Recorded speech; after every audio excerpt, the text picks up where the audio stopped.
مردے سنتے ہیں نہیں سنتے، اللہ چاہے تو سنتے ہیں، اللہ چاہے تو نہیں سنتے.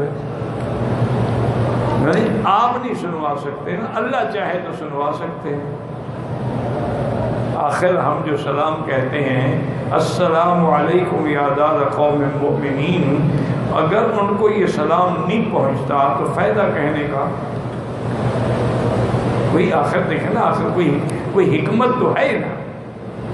ہمیں یہ حکم تو نہیں ملا کہ پہاڑوں پر گزرو تو کہو السلام علیکم یا جبال، لیکن مردوں پہ گزرو تو حکم ہے کہ سلام کہو السلام علیکم یا دار قوم مؤمنین انا انشاءاللہ بکم لاحقون انتم السابقون ونحن الاثر. اتنی لمبی جوڑی بات کہنے کی ضرورت کیا ہے؟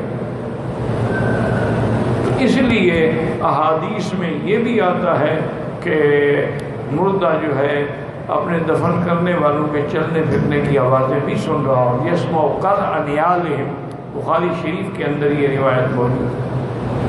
لیکن اس مسئلے میں جھگڑا نہ کیا، جو نہیں مانتے کوئی بات نہیں.